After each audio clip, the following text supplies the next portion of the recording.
live ngayon, di ba? Do you have any song there na cover na pwede mong katayin ngayon? Loving You. Ayan, sige, go. Meron ba dito? Anong cut dito? Wala po. Wala dito. Acapella na lang. Sige nga. Mga kaibigan na acapella ito. Pero mamaya pakinggan natin ang kanyang career single na nakarelease na ngayon. Pero pakinggan natin a few lines from Loving You, ha? Kung gusto kong Loving You, para malaman na mga tao na hindi ako nagsisinungaling. Okay? Josh Garcia. Loving you is easy 'cause you're beautiful. Making love with you is all I wanna do. Loving you is more than just a dream come true. And everything that I do is out of loving you.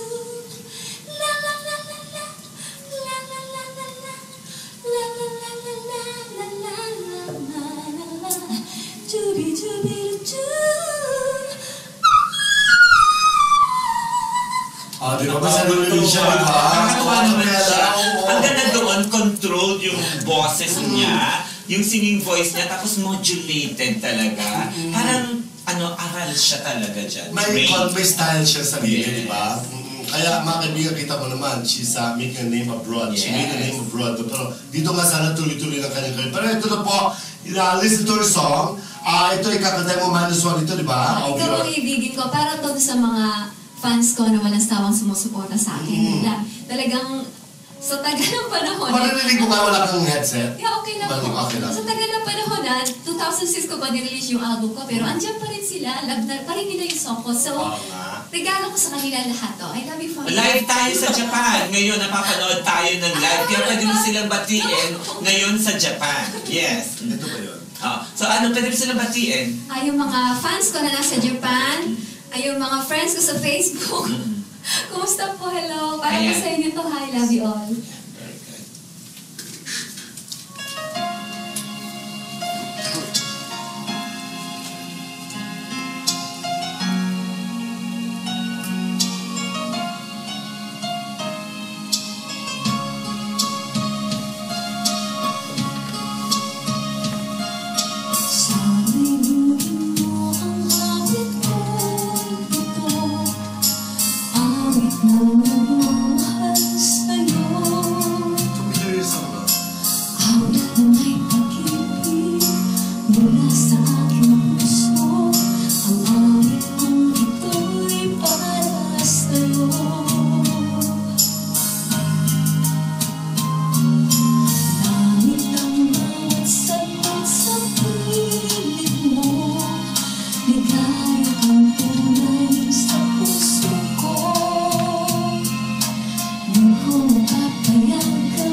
composer ng song yan? Michael De Lara po. Michael De Lara, sounds familiar also. Alam mo, Josh, sa totoo lang, ikaw pala ang kumanta niyan. Naririnig na natin yan at familiar yan kanta dito. Totoo lang, ikaw pala yun, nakakatuwa. At ito ang sabi ng isa sa mga texters natin, si Glenn Cabaneros, yung boses mo daw ay pangmayamang venue. O, diba? Kaloka. Harenso. So, pang ano ka, Maniloter? Ako po, Manila. Thank Ako you pang po. circo, ako eh. Ako, wala ko, diba? Kaya, congratulations.